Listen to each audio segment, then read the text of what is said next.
aja terkait Nikita Mirzani yang membacakan nota pembelaan itu pledoi tebal 20 halaman.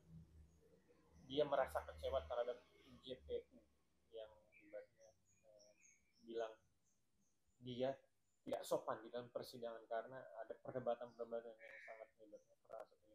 Ini emang dijadikan patokan atau nilai bagi seorang gitu untuk memberatkan seorang terdakwa. Gimana sih Bang? Ya, jadi kalau saya lihat persidangannya ya, Nikita dengan JPU-nya yang bersiteru terus, saya pikir itu haknya Nikita. Artinya jangan JPU itu jadi terpengaruh dengan ungkapan tampilan Nikita di dalam mengungkap fakta.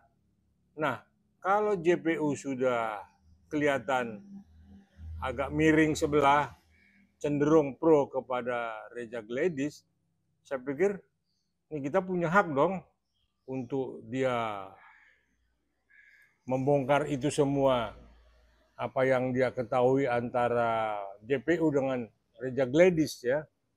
Ini kan ada flash disk yang memang dijadikan alat bukti yang saya tahu udah disampaikan ke KPK. Siapa-siapa yang ada terlibat di dalam oknum kepolisian, oknum kejaksaan, oknum pengadilan.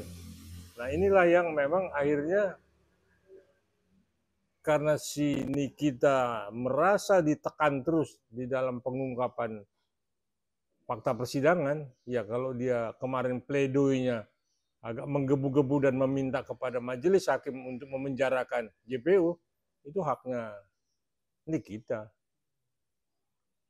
Kenapa Bang? Karena ya Nikita punya hak untuk membela dirinya dong, supaya memang persidangan itu netral, tidak berat sebelah, tidak cenderung kepada si pelapor. Ini kan ada kecenderungan ya, tanda kutip ya, JPU ini pro kepada pelapor si Reja Gledis. Nah ini kita marah dong, dia juga nggak mau dia dijadikan tumbal dari Reja Gledis ingin supaya Nikita dipenjara. Bang, tapi untuk perdebatan dalam persidangan itu dijadikan ibaratnya tolak ukur atau nilai bagi seorang atau bagi JPU untuk ibarat memberatkan seseorang itu. Jadi gini, artinya kalau Nikita ngotot ya atas dakwaan, atas tuduhan, atas pertanyaan jaksa, saya pikir haknya Nikita. Kan Nikita juga didamping oleh kuasa hukumnya. Kuasa hukumnya bisa juga keberatan dengan pertanyaan-pertanyaan dari JPU yang menyudutkan Nikita. Ada pertanyaan-pertanyaan mungkin yang nggak relevan, nggak ada kaitannya dengan apa yang dilaporkan oleh Reja Gledis, sehingga Nikita merasa terganggu dengan pertanyaan itu. Nikita punya hak untuk tidak menjawab, ya, ataupun memang dia bongkar semua. Ya mungkin dengan emosionalnya, dengan gayanya, ya. Nah ini haknya Nikita, jadi jangan itu dibawa jadi subjektif untuk memperberat tuntutan kepada Nikita. Jadi kembali lagi semua majelis hakim kok yang bisa menilai. Majelis hakim bisa juga menegur kok. JPU bisa ditegur, terdakwa bisa ditegur, kuasa hukum terdakwa bisa ditegur. Jadi pengadilan itu tempat mencari keadilan, fair, terbuka semua, ungkap semua. Nah, yang kalau dibilang contempt of court itu kalau ya seperti kasusnya yang dulu ada naik di atas meja ataupun ribut berantem. Tapi kalau debat sampai keras sampai ngotot itu hak seseorang kok di dalam persidangan bahwa dia tidak benar dan tidak setuju dia didakwa ataupun dipersangkakan seperti itu, makanya dia melawan. Tapi kan semua itu keputusan dari hakim ya Bang ya untuk nantinya. Ya semua kembali lagi kepada majelis hakim melihat ini yang benar ini si terdakwa apa yang benar ini si JPU. Kan udah bukan sekali dua kali dalam persidangan JPU pun juga ditegur ya. Pengacara Nikita pun bisa negur JPU ya dengan keberatan-keberatannya. Nah, Nikita pun punya hak juga untuk tidak menjawab apa yang disangkakan oleh JPU. biar dia ungkapkan apa yang sebenarnya memang dia rasakan, yang dia disampaikan kepada majelis hakim.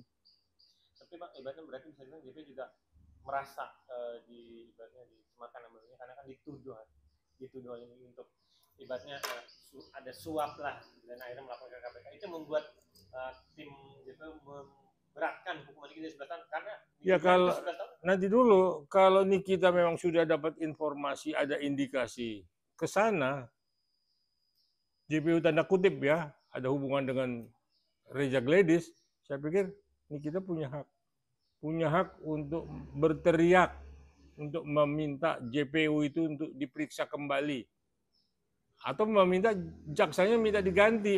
Bisa kita sebagai terdakwa minta jaksa diganti, ditukar, karena diatur di dalam undang-undang di KUHP. Ya, kalau di persidangan memang ada yang memang berat sebelah dan terindikasi sesuatu yang tanda kutip, kita berhak untuk minta tidak mau disidangkan dengan jaksanya seperti itu ataupun majelis hakim seperti itu. Berarti di tengah jalan bisa diganti? Bisa, kenapa tidak? Tapi dengan alasan-alasan yang memang benar ya, jadi tidak ngarang-ngarang ya. Tapi tetap persetujuan hakim kan, gantinya gimana? Ya kan di setiap pengadilan kan ada badan pengawas dari Mahkamah Agung, ada komisi yudisial, ya. Nah kalau hakim majelis hakimnya juga udah terindikasi, kita juga bisa minta pada Bawas namanya badan pengawas di Mahkamah Agung untuk minta majelis hakimnya diganti karena apa? Karena terindikasi tanda kutip tadi.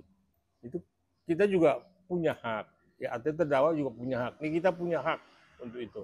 Nah, jadi kalau ini kita selama ini menjadi bulan-bulanan dari JPU untuk menekan dia, ya saya pikir ya itulah kemarin kejadiannya di PN Jakarta Selatan. Ini kita minta kepada majelis dalam pledoinya untuk supaya JPU-nya pun dipenjara. Kan luar biasa. Artinya ada keberanian tersendiri kepada Nikita dan saya salut lihat Nikita. Bang, menurut Abang sebagai praktisi hukum yang sudah melalang buana selama ini, hukuman tuntutan Niki 11 tahun itu cukup berat atau pantas atau wajar? Ya, kalau itu kan nanti yang ya dia mau nuntut berapa puluh tahun pun urusan JPU, tapi kan majelis hakim kan melihat tuntutan itu wajar apa tidak. Kena nggak di pasalnya? Pasalnya pasal apa, yang dituntut apa ya aneh kan. Saya terus terang saya bela Nikita ya. Saya bela Nikita karena saya lihat ada ketidakfairan di dalam persidangan. Ya, jadi itu yang harus pengacaranya pun juga berani tampil untuk mendampingi kita dan mengungkap yang sebenarnya. Ini kan dari deal mengenai pemakaian skincare yang ada terindikasi merkuri, akhirnya Nikita batal untuk deal, tapi dengan uang yang 4 miliar 2 juta diterima sama si Mail, dan Mail udah menjalani hukuman. Nah ini yang jadi polemik kan. Akhirnya Nikita pun menuntut wan prestasi. Artinya ada tuntutan Nikita secara perdata. Walaupun dicabut di daftar, ya namanya juga Nikita. Nah jadi saya pikir wajar-wajar saja dan harus memang kita membela diri kita ketika kita dalam keadaan kejepit. Bang, tapi Abang, menurut Abang, Niki bisa bebas konslet?